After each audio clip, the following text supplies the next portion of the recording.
The morning started like any other day for Captain Jake Morrison.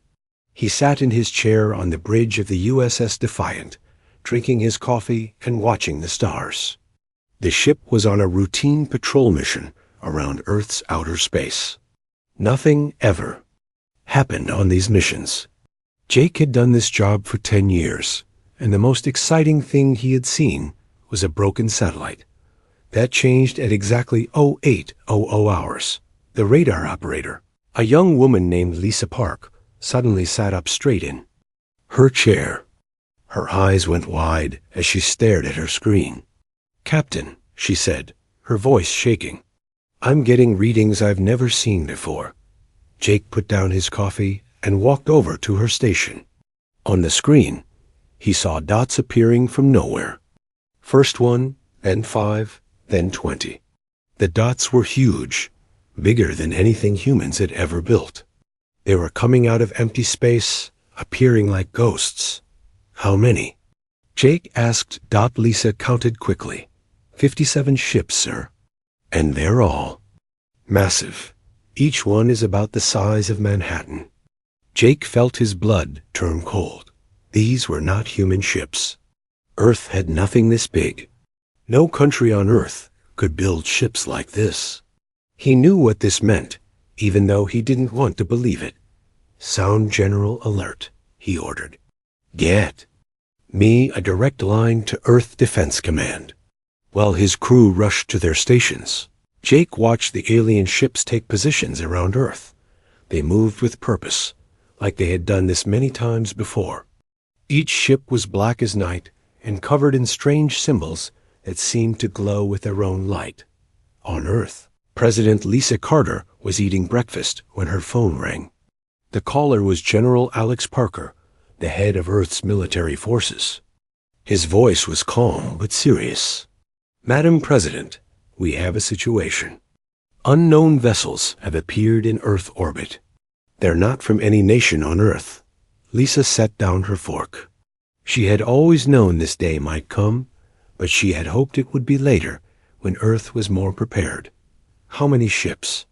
"Nearly 60, and they're all enormous.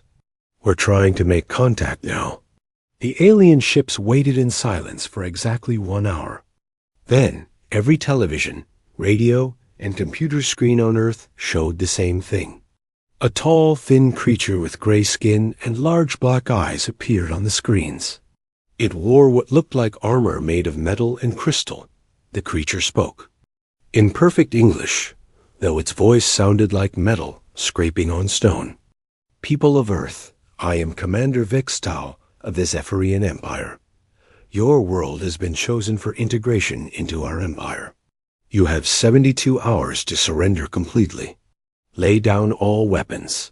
Disband all military forces. Submit to our rule." The creature paused, and its black eyes seemed to look directly at everyone watching. "We have conquered 47 worlds. All have submitted when they saw our power.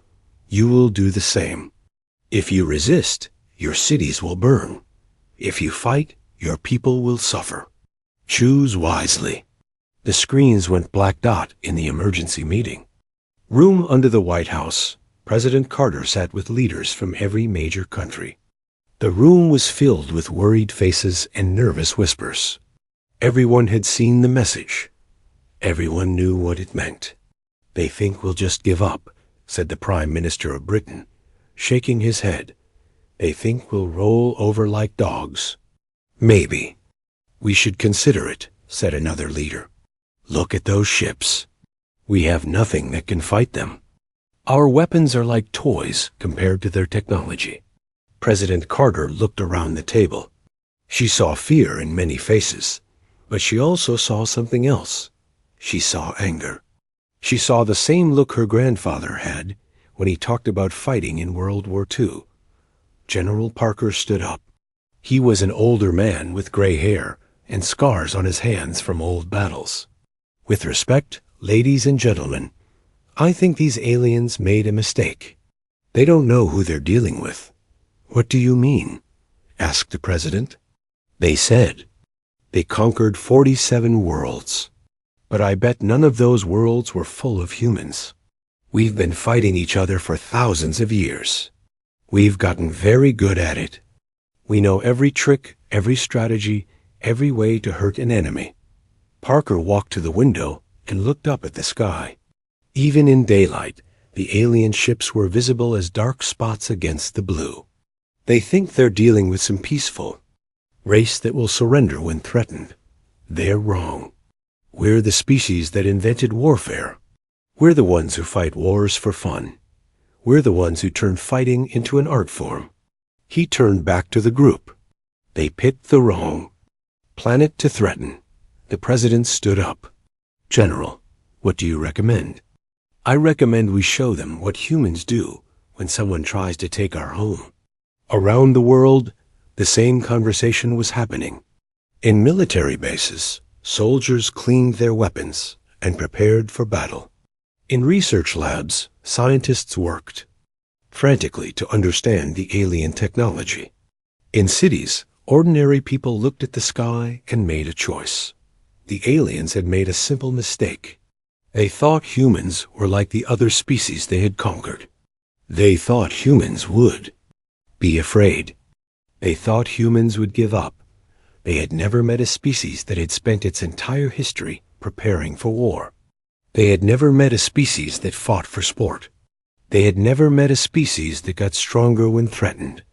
They had never met humans. Commander Vikstall stood on the bridge of his flagship, looking down at the blue and green planet below.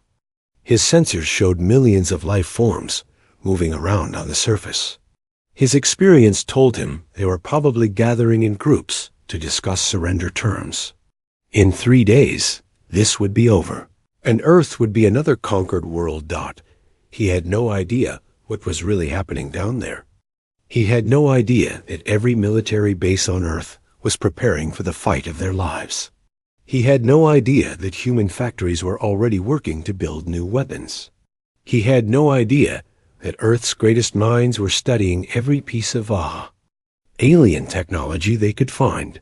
Most importantly, he had no idea that humans had been waiting their entire history for exactly this moment. A chance to fight for their home against an enemy from the stars. The countdown had started. In 72 hours, the aliens would learn what humans were really capable of. They would learn why Earth had never been conquered. They would learn that some species don't surrender.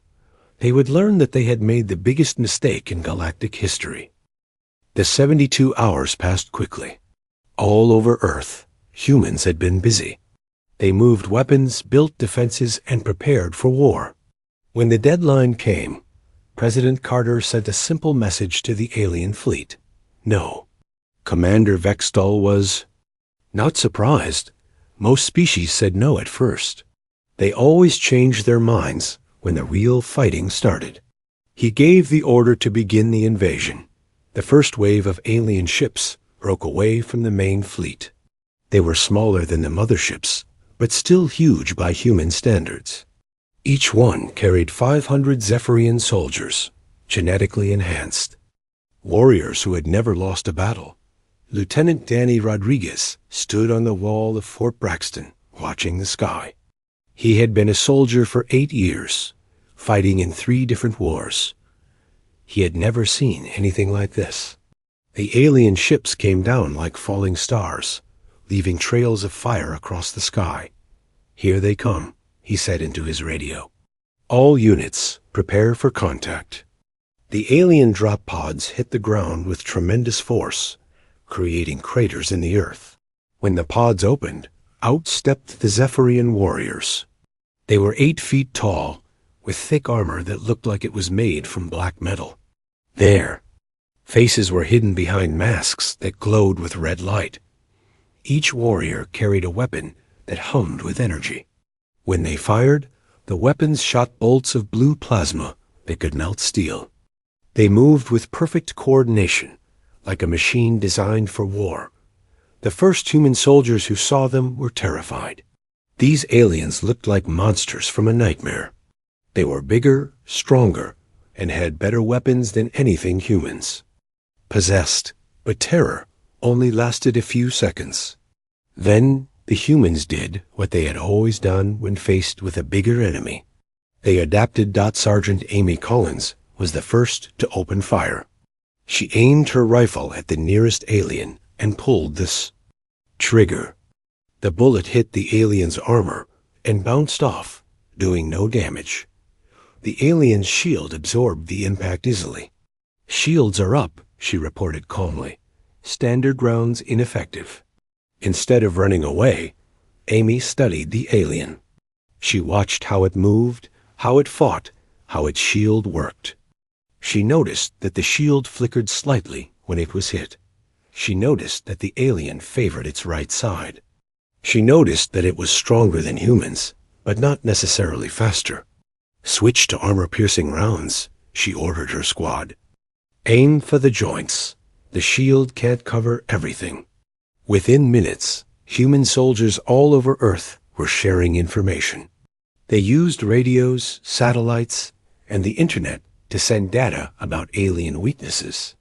What one soldier learned, they all learned. The Zephyrians had expected panic. They had expected humans to run in terror when they saw superior technology.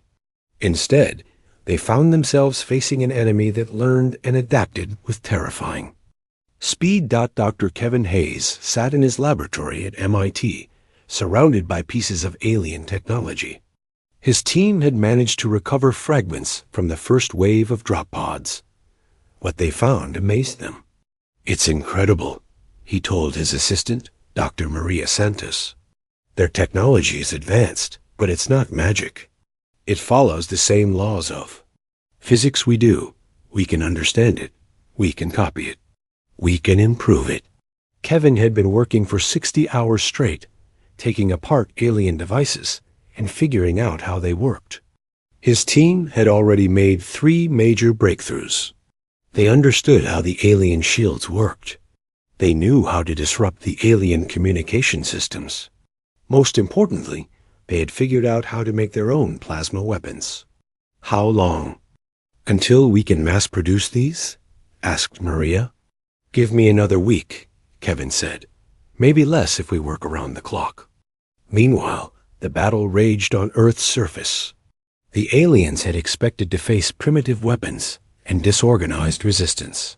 Instead, they found themselves fighting an enemy that seemed to get stronger with each passing hour. Captain Steve Murphy led a special forces team through the ruins of downtown Los Angeles.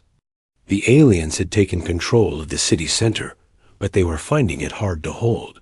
Human soldiers appeared everywhere, striking fast and disappearing before the aliens could respond. "They're using the sewers," reported one of Murphy's men.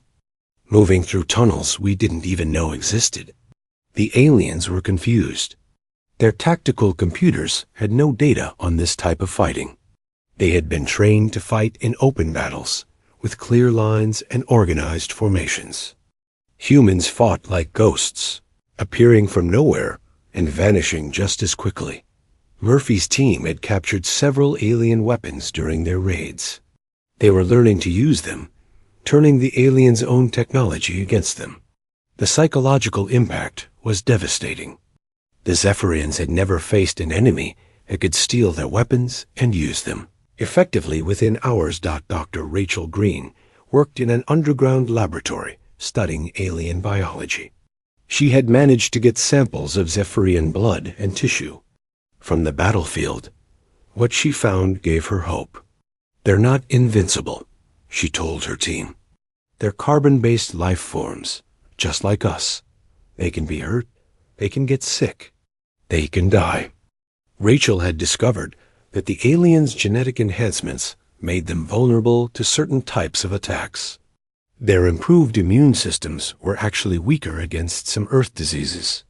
She began working on a biological weapon that could level the playing field.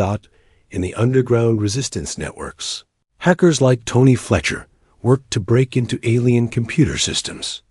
They found that the aliens used quantum encryption, but even that could be cracked with enough time and computing power. "I'm inside their communication network," Tony reported to his team. "I can see their battle plans. I can hear their commanders.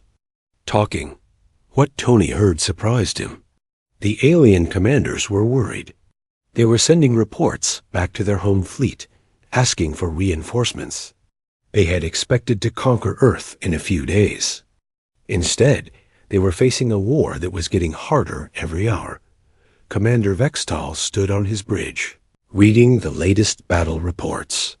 His forces controlled several major cities, but they were taking heavy casualties. The humans were fighting with a creativity and viciousness that his tactical computers couldn't predict. "Sir," his aide said nervously, "we're receiving reports that the humans are using our own weapons against us. They're learning to operate our technology." Vextal felt a chill run down his spine. In 47 previous conquests, this had never happened. Other species either surrendered immediately or fought with their primitive weapons until they were destroyed. These humans were different. "How is this possible?" he asked. "Unknown, sir. Our analysts say they've never seen anything like it." The humans seemed to learn and adapt faster than any species on record. Vextal looked at the blue planet below. What should have been a simple conquest was turning into a nightmare. The humans weren't just fighting back. They were getting better at it. He thought about the other species his empire had conquered. They had been afraid of superior technology. They had been overwhelmed by the size and power of the Zephyrian fleet. They had given up when they realized they couldn't win. These humans were different. They saw superior technology and immediately started figuring out how to steal it. They saw a bigger enemy and started looking for weaknesses. They faced certain death and kept fighting anyway. For the first time in his career, Commander Vextal began to wonder if his empire had made a mistake. He began to wonder if they had chosen the wrong planet to attack. He began to wonder if they were going to win this war at all. 3 weeks had passed since the invasion began. The aliens had expected to control Earth by now. Instead, they found themselves trapped in a war they didn't understand. The Zephyrians still held several major cities, but their control was slipping.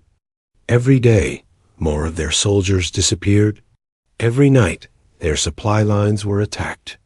Every hour, the humans seemed to learn something new about alien technology. Marine Captain Steve Murphy crouched behind a destroyed car, watching an alien patrol move through the ruins of Chicago. His team had been hunting these patrols for days, learning their patterns and weaknesses.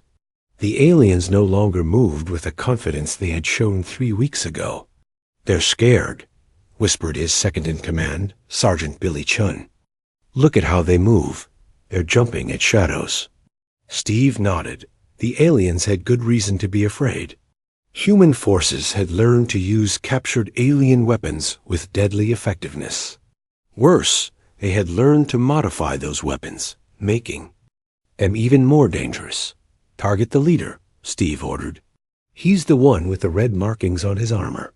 The team opened fire with alien plasma rifles. The leader's shields held for exactly 2 seconds before failing. The modified weapons cut through alien armor like paper. The patrol was eliminated in under 30 seconds. "Collect their weapons and equipment," Steve ordered. "Intel will want to study everything." This scene was repeated thousands of times. Across Earth, human soldiers had become expert alien hunters. They moved through cities like ghosts, striking without warning and disappearing before reinforcements could arrive. Dr. Kevin Hayes had barely slept in 3 weeks. His laboratory now looked like an alien technology museum.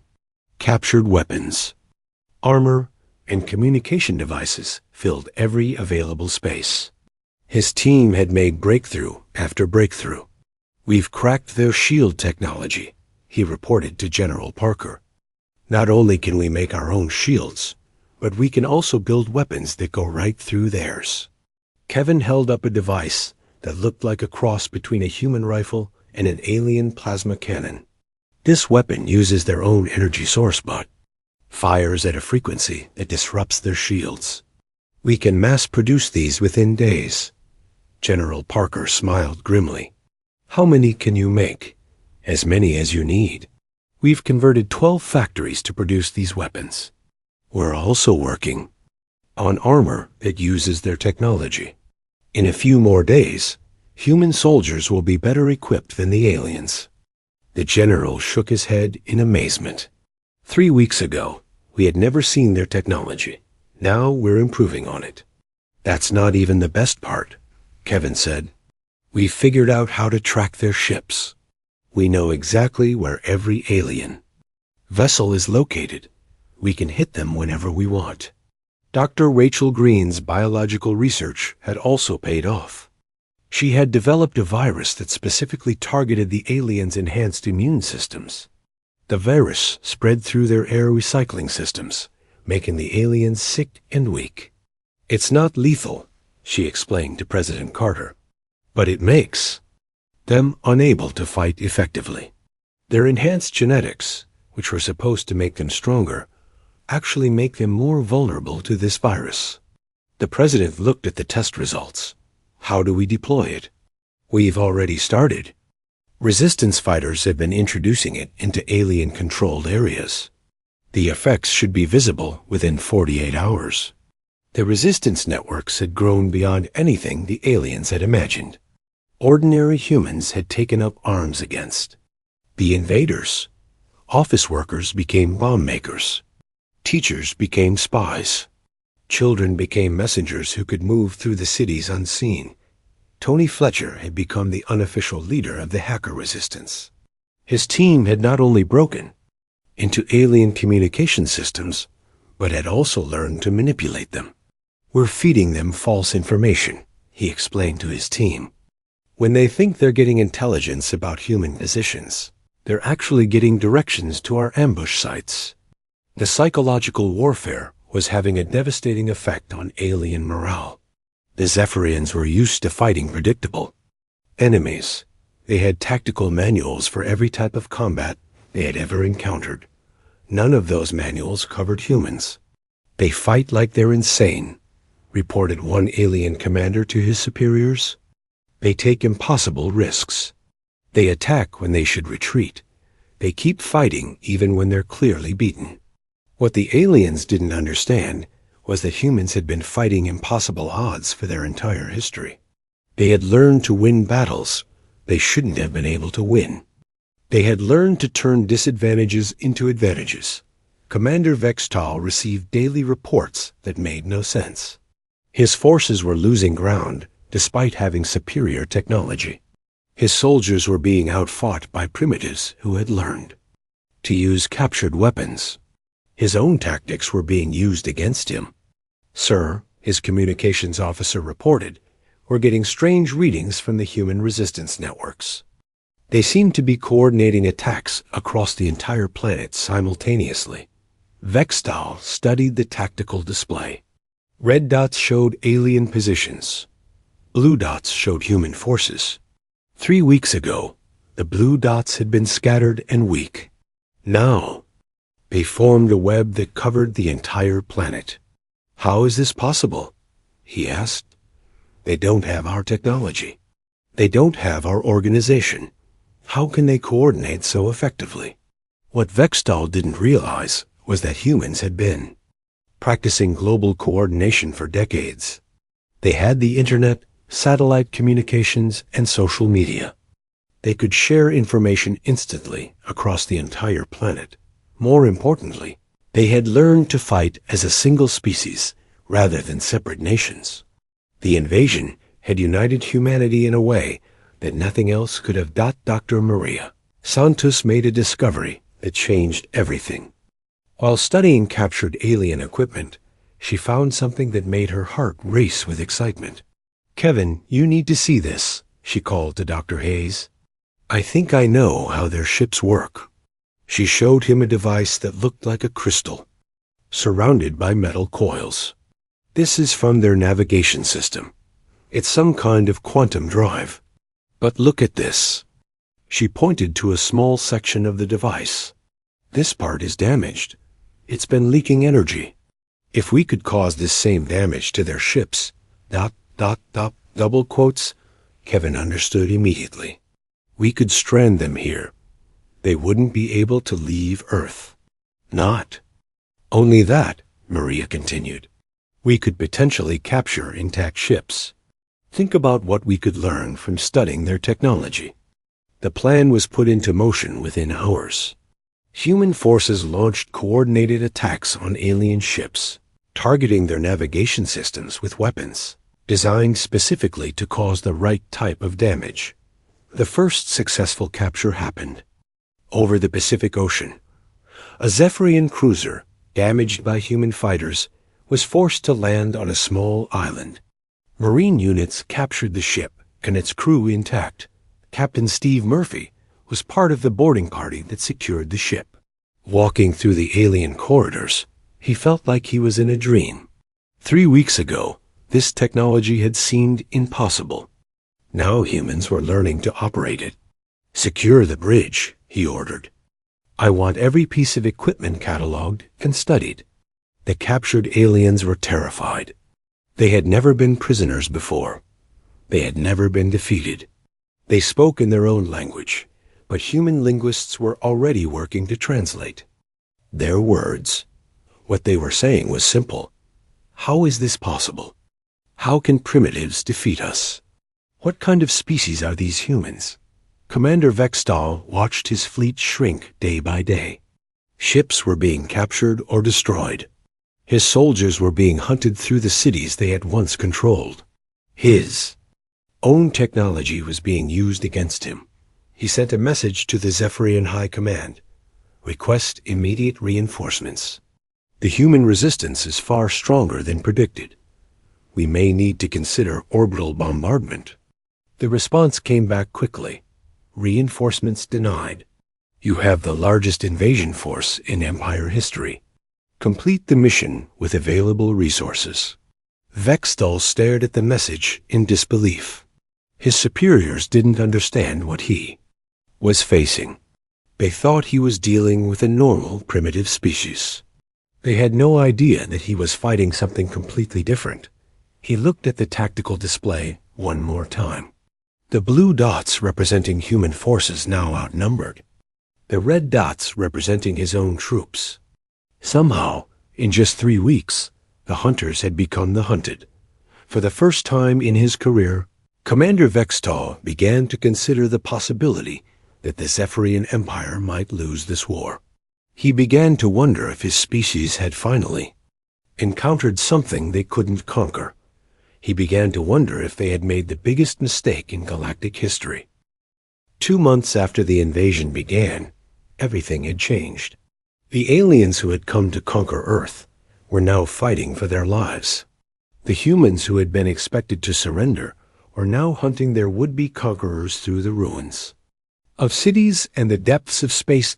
Admiral Kate Sullivan stood on the bridge of the newly commissioned ESS Freedom, humanity's first spacecraft built with alien technology. Around her, a fleet of 47 ships prepared for the largest space battle in human history. All ships report ready, Admiral, said Commander Pete Davis, her second in command.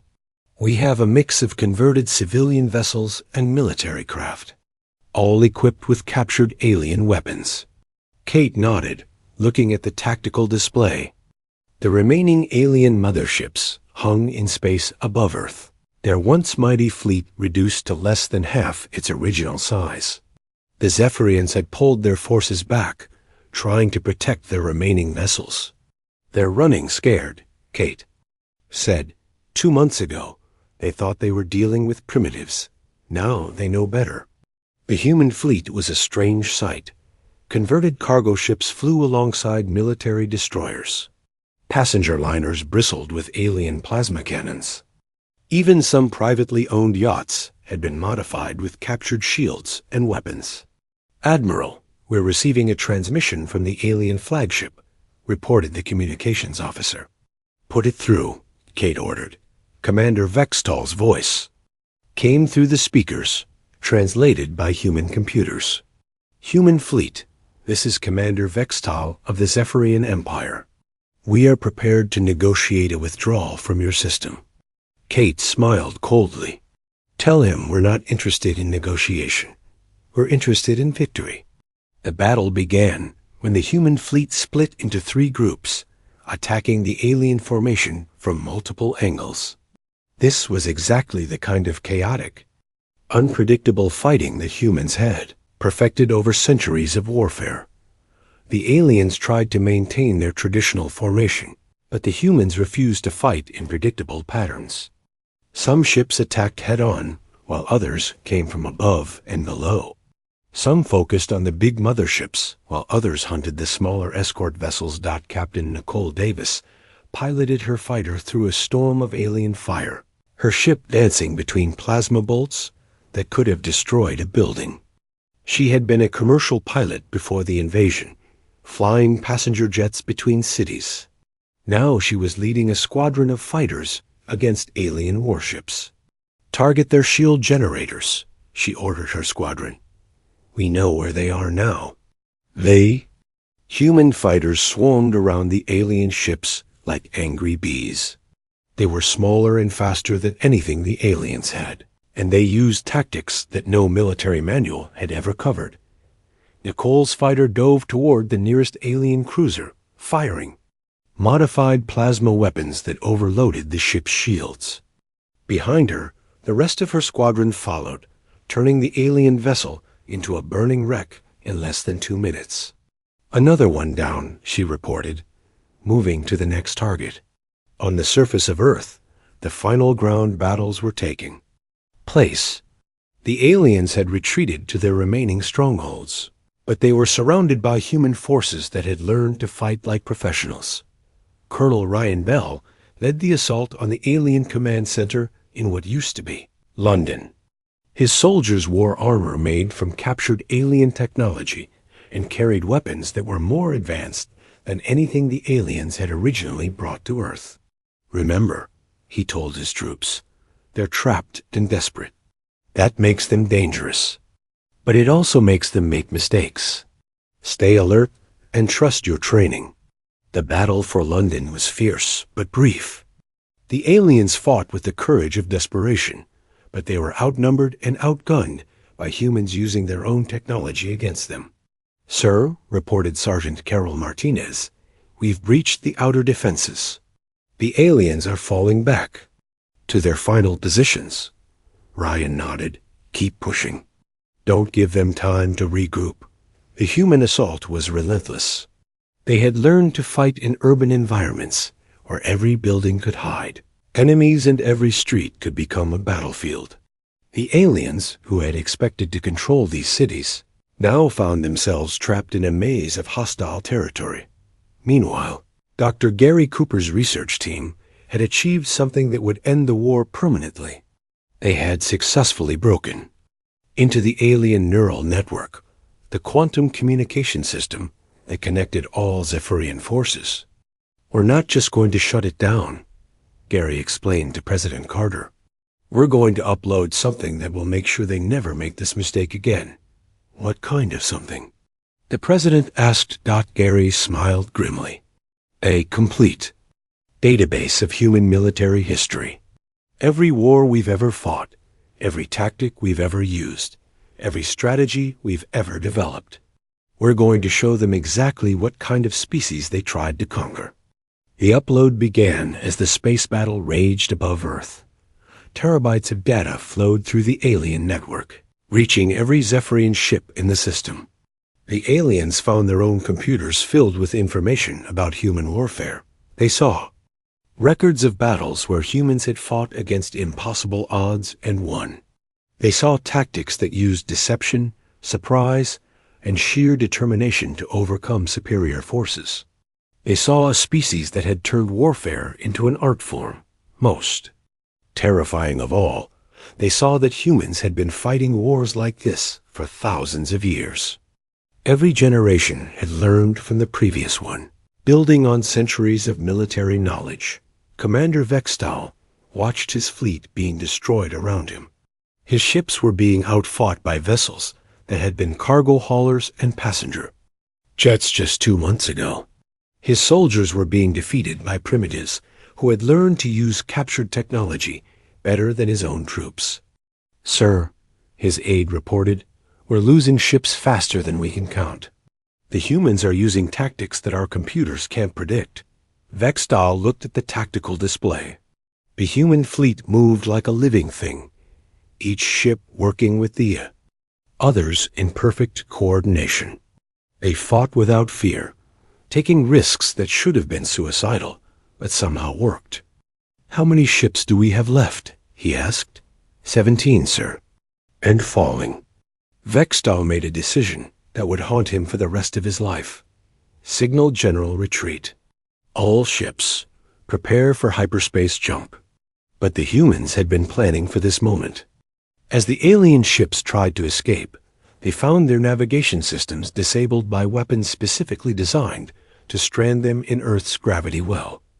Captain Steve Murphy, now leading a team of engineers, had spent weeks learning how to disable alien hyperspace drives. His team had placed small devices on every alien ship, devices that would activate at exactly the right moment.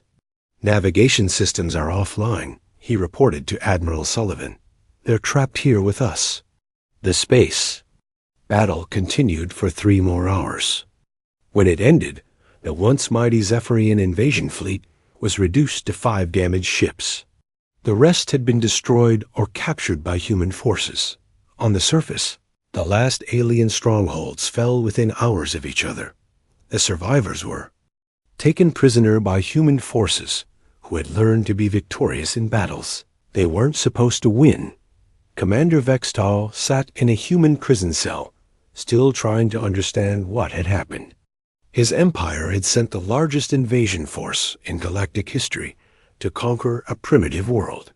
Instead, they had been defeated by a species that learned faster than should have been possible. A human officer came to speak with him. It was General Parker, the old soldier who had promised to show the aliens what humans could do. "I have a message for your empire," Parker said. "Tell them that Earth is not available for conquest. Tell them that humans are not like the other species you've defeated. Tell them that if they come back, we'll be ready." Vextal looked at the general with something like respect. "What kind of species are you?" Parker smiled. "We're the species that spent 10,000 years learning how to fight. We're the species that turns every disadvantage into an advantage. We're the species that gets stronger when threatened." He leaned closer to the alien commander. "We're the species you should never have tried to conquer. The war was over. Earth had won. The galaxy would never be the same." 6 months after the last alien ship had been destroyed or captured, Earth was a different world. The cities were being rebuilt, but they were no longer the same cities that had existed before the invasion. Now they were fortified, armed, and ready for anything the galaxy might throw at them. Major Susan Clark walked through the construction site that had once been downtown New York. Human workers labored alongside captured alien machines using technology that had been science fiction. Just half a year ago, the building they were constructing would serve as Earth's new space defense headquarters. "It's hard to believe this is the same place," said her assistant, Lieutenant Mark Thompson. 6 months ago, this was a pile of rubble. Now it's going to be the most advanced military facility in human history. Susan nodded, watching a construction crew install a shield generator based on alien technology. The aliens thought they were conquering us. Instead, they gave us a gift. They forced us to become something we never could have been on our own. The transformation of human society had been remarkable. Before the invasion, Earth's nations had been divided by politics, religion, and resources. Now they were united by a common purpose, making sure that no alien species would ever again threaten their homeworld. Dr. Kevin Hayes, now the head of Earth's Advanced Technology Division, stood in his new laboratory looking at the latest human innovations. The walls were lined with devices that would have seemed impossible just months ago. Plasma weapons, energy shields, faster-than-light communication systems, and gravity manipulators filled the room. The rate of advancement is incredible, he told his research team. We've made more progress in 6 months than we made in the previous 50 years. Having access to alien technology has accelerated our development by centuries.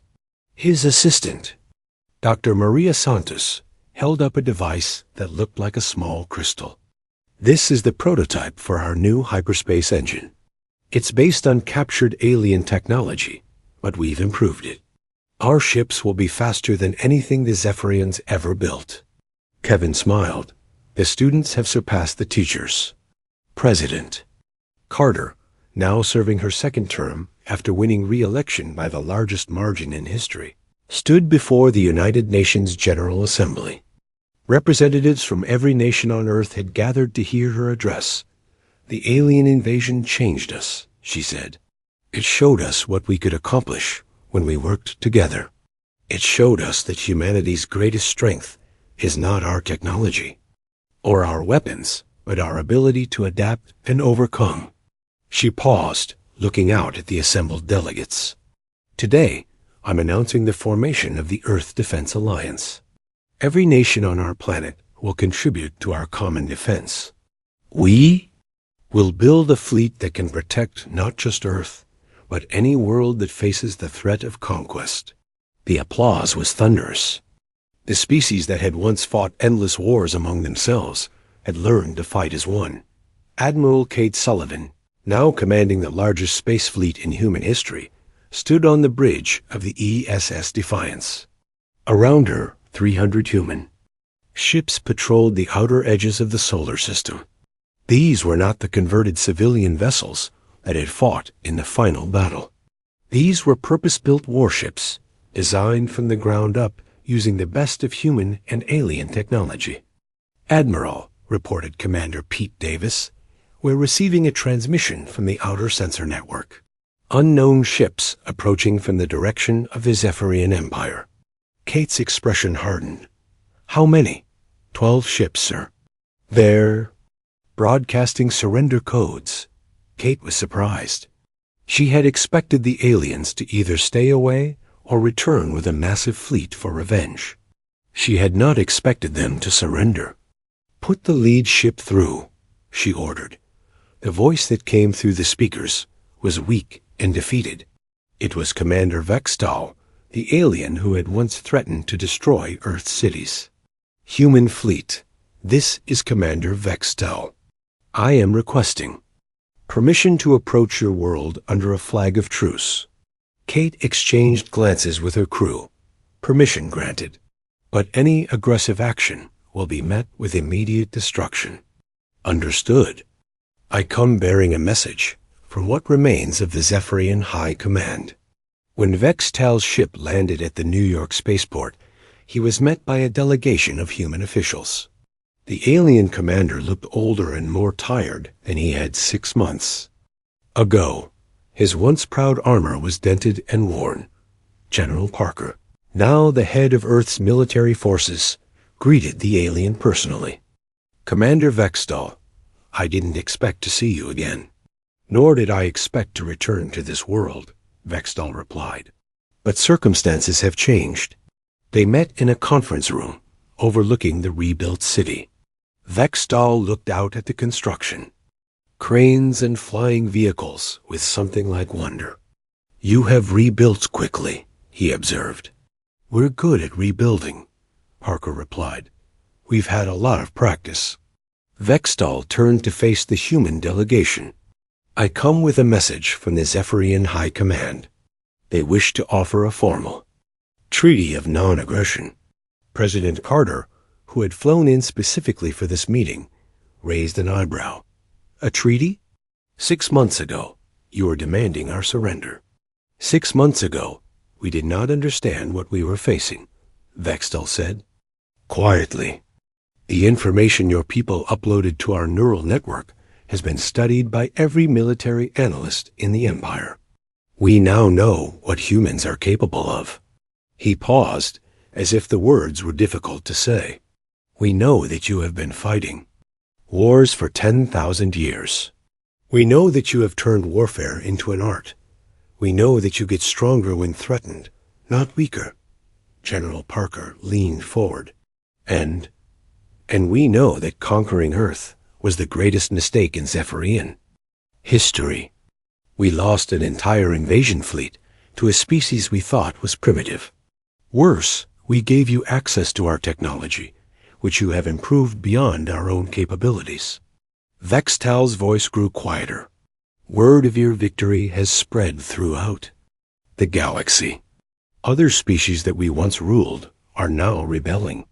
They have learned that the mighty Zephyrian Empire can be defeated. Our civilization is falling apart. President Carter studied the alien commander. What exactly are you asking for? Peace, Vextal said simply. A promise that humans will not seek revenge for our attack. A guarantee that your growing fleet will not come to finish what we started. The humans exchanged glances. This was not the conversation they had expected to have. You're afraid of us, General Parker said. It wasn't a question. Terrified, Vextal admitted. We have seen what humans do to their enemies.